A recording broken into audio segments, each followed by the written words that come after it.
Hi friends, कैसे हैं आप सब। आई होप कि सभी अच्छे होंगे। फ्रेंड्स, मैं अमरदीप। स्वागत है आपका मेरे YouTube channel medical lab testing knowledge में। फ्रेंड्स, जिन्होंने मेरा चैनल सब्सक्राइब नहीं किया हुआ है तो प्लीज मेरे चैनल को सब्सक्राइब कीजिएगा, और अगर वीडियो अच्छा लगे तो प्लीज वीडियो को लाइक कीजिएगा।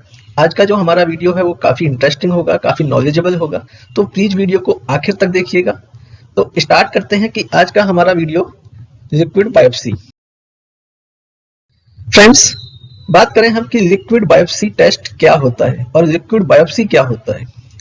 जैसा कि आपने देखा होगा, सुना होगा कि कुछ बायोप्सी जो होती हैं वो टिश्यू फॉर्म में होती हैं। टिश्यू यानी कि एक मांस का एक टुकड़ा होता है। जैसे डॉक्टर सर्जरी करते हैं, सर्जरी करने के बाद जिस जगह सर्जरी की गई है वहां का कुछ टिश्यू निकाल देते हैं, कुछ मांस का टुकड़ा निकाल के उसको टेस्टिंग के लिए लैब के अंदर भेजते हैं, यानी कि उसकी फिर हिस्टोपैथोलॉजी कराई जाती है। ठीक है, तो वो होता है सॉलिड फॉर्म में, यानी कि जो मांस का टुकड़ा है, जो टिश्यू है। ठीक है, लेकिन फ्रेंड्स आज हम बात कर रहे हैं यहाँ पर लिक्विड बायोप्सी कि लिक्विड बायोप्सी क्या होता है। फ्रेंड्स, जैसा कि आप इसके नाम से समझ पा रहे होंगे, लिक्विड यानी कि कुछ लिक्विड फॉर्म में। ठीक है, लिक्विड जैसा कि हमारी बॉडी में लिक्विड को या लिक्विड पार्ट का जो मतलब है वो ब्लड से रिलेट किया गया है। ठीक है, ब्लड में क्या होता है कि जो कैंसर सेल्स होती हैं वो कैंसर सेल्स तैरती रहती हैं, यानी कि जो हमारा ब्लड स्ट्रीम है उसके अंदर कैंसर सेल्स जो है वो तैरती रहती हैं। ठीक है, जिनको हम सर्कुलेटिंग ट्यूमर सेल्स बोलते हैं। ठीक है, शॉर्ट में बात करें हम तो इसको सीटीसी यानी सर्कुलेटिंग ट्यूमर सेल्स। ठीक है, और सर्कुलेटिंग ट्यूमर सेल्स भी कभी कभी क्या होता है, ये टूट के डीएनए बनाते हैं। डीएनए मतलब डी राइबो न्यूक्लिक एसिड। ठीक है, तो उनको सीटीडीएनए बोलते हैं, सर्कुलेटिंग ट्यूमर सेल्स डीएनए। ठीक है फ्रेंड्स, आगे बात करते हैं। तब उस ट्यूमर सेल्स को हम क्वांटिफिकेशन करते हैं डिफरेंट मेथड, पीसीआर या एनजीएस से। ठीक है, यानी कि ये दो एडवांस मेथड है, पीसीआर पॉलीमराइज चेन रिएक्शन, और एनजीएस है जो सबसे अच्छा और सबसे एडवांस मेथड है, जिसे हम नेक्स्ट जनरेशन सीक्वेंसिंग बोलते हैं। ठीक है, तो पीसीआर या एनजीएस से उससे बहुत सारे मॉलिक्यूलर मार्कर्स लगाते हैं। ठीक है, तो इसकी स्टडी करने के लिए हम बहुत सारे मॉलिक्यूलर मार्कर लगाते हैं, म्यूटेशन को देखते हैं, उसी को हम लिक्विड बायोप्सी बोलते हैं। यानी कि अगर सिंपल भाषा में बात करूं तो क्या होता है कि इसमें एक ब्लड का सैंपल लिया जाता है, उसके अंदर मॉलिक्यूलर मार्कर्स लगाए जाते हैं एनजीएस टेक्निक या पीसीआर टेक्निक के थ्रू। तो इसमें क्या है कि हम जीन के अंदर जाके इसकी स्टडी करते हैं कि हमारे पर्टिकुलर किस जीन के अंदर प्रॉब्लम है। इसके काफी सारे पैनल्स होते हैं, जैसे कोई लैब 52 पैनल्स कर रही है, कोई 70 पैनल्स, कोई 117 जीन पैनल। तो इस तरह से इसके पैनल्स होते हैं, उसी के हिसाब से उसके अंदर पर्टिकुलर जीन डिजाइन किए गए होते हैं कि इस पैनल के अंदर इस टाइप के जीन हम करेंगे।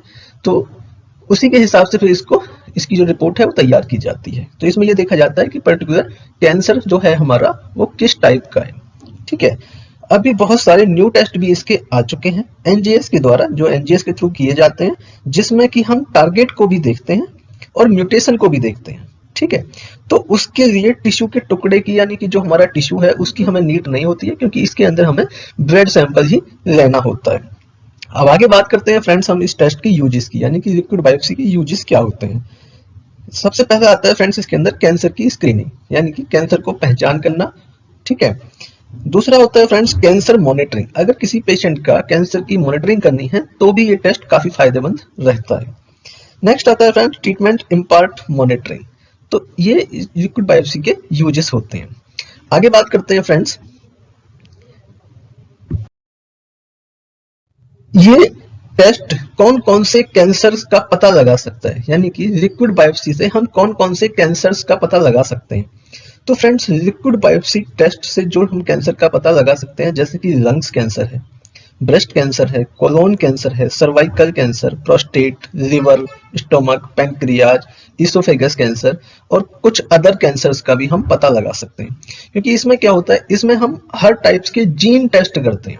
सपोज करो एक छोटा पैनल है 52 जीन का, यानी कि उसके अंदर हम 52 जीन कर रहे हैं। अब उसमें कुछ जीन लिवर के होंगे, कुछ हमारे जो है ब्रेस्ट के होंगे, कुछ कोलोन के होंगे, कुछ सर्वाइकल के होंगे।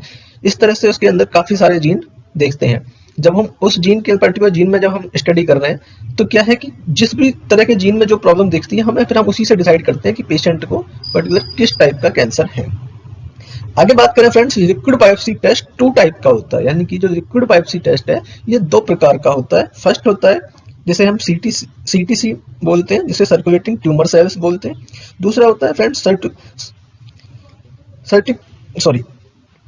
सर्कुलेटरी ट्यूमर डीएनए, जो हमारे ब्लड में प्रेजेंट कैंसर सेल्स के डीएनए का पता लगाता है। ठीक है, अब बात करते हैं फ्रेंड्स हम इसके अंदर कि इसमें स्पेसिमेन क्या लिया जाता है। तो फ्रेंड्स ज्यादातर इसके अंदर जो स्पेसिमेन है वो ब्लड लिया जाता है, लेकिन कभी कभी कुछ केसेस में क्या होता है कि जैसे हमारा कोई फ्लूइड है, साइनोवल फ्लूइड वगैरह, इस तरह से कुछ केस में कई बार सलाइवा से भी कुछ लैब्स इस टेस्ट को करती हैं, लेकिन ज्यादातर जो होता है फ्रेंड्स ये ब्लड से ही परफॉर्म किया जाता है। ठीक है, ये जो टेस्ट होता है वो बहुत हाई सेंसिटिविटी टेस्ट होता है। इसका जो डिटेक्शन रेट रहता है वो करीब लगभग 90% से ज्यादा रहता है। ठीक है, और कुछ केसेस में ये ज्यादा और भी अच्छा हो जाता है। अब आगे बात करें फ्रेंड्स, क्या ये टेस्ट पेनफुल होता है? तो फ्रेंड्स ऐसा नहीं है, इस टेस्ट में कोई भी पेन, किसी तरीके की कोई सर्जरी नहीं की जाती है। नॉर्मली जैसे एक ब्लड, हम नॉर्मली टेस्ट के लिए ब्लड सैंपल देते हैं, सिर्फ उतना ही इस टेस्ट में हमें टाइम भी लगता है और उतना ही इसके अंदर पेन होता है। जैसे एक निडल लगती है, बस उसकी हमारा ब्लड जो है वो निकाल लिया जाता है। 10 ml ब्लड की हमें जरूरत होती है। एक स्पेशल वाइल होती है इस टेस्ट के लिए, जिसे हम स्ट्रिप ट्यूब बोलते हैं, उसके अंदर ये सैंपल लेना होता है। और इसकी जो रिपोर्टिंग होती है वो लगभग 10 डेज या कई बार कुछ लैब टू लैब थोड़ा सा वो फर्क रहता है, कोई 10 दिन में, कोई 12 दिन में, इस तरह से इसकी रिपोर्ट मिल जाती है। बात करें हम इस टेस्ट की कॉस्ट की, तो फ्रेंड्स इस टेस्ट की जो कॉस्ट है वो लैब टू लैब भी चेंज होती है और पर्टिकुलर जीन के हिसाब से भी इस टेस्ट की कॉस्ट डिसाइड की जाती है, क्योंकि जितने बड़ा पैनल होगा, जितने ज्यादा जीन उसके अंदर हम कवर करेंगे, उतना ही इस टेस्ट की कॉस्ट बढ़ जाती है। ठीक है, आगे बात करते हैं फ्रेंड्स। तो जैसा कि आप फ्रेंड्स यहाँ पर देख पा रहे होंगे स्क्रीन के ऊपर, मैंने काफी सारे यहाँ पर नाम लिखे हुए हैं, जैसा कि आप देख रहे होंगे AIP, ALK, APC, ATM, BP1। इस तरह से ये क्या है, ये पर्टिकुलर एक जीन के नाम है जो हम इस टेस्ट के अंदर जो टेस्ट करते हैं वो ये सब जीन पे हम स्टडी करते हैं। तो इसी से ये पता लगाते हैं कि पर्टिकुलर पेशेंट को किस टाइप का कैंसर है। अब जैसे सपोज ALK जीन है, तो अब ALK जीन की हम स्टडी कर रहे हैं, अगर इसके अंदर प्रॉब्लम आती है तो हम फिर डिसाइड करेंगे कि ALK पर्टिकुलर किस हमारे ऑर्गन्स या किस बॉडी पार्ट का जीन है। तो उसी से फिर हम इसकी रिपोर्ट तैयार करते हैं और इसी से इसका प्राइस डिसाइड करते हैं कि जितने ज्यादा जीन आएंगे उतना ही ज्यादा इसका प्राइस बढ़ता चला जाएगा। लेकिन वैसे मैं आपको नॉर्मली बताऊं तो ये टेस्ट काफी ज्यादा एक्सपेंसिव भी होता है।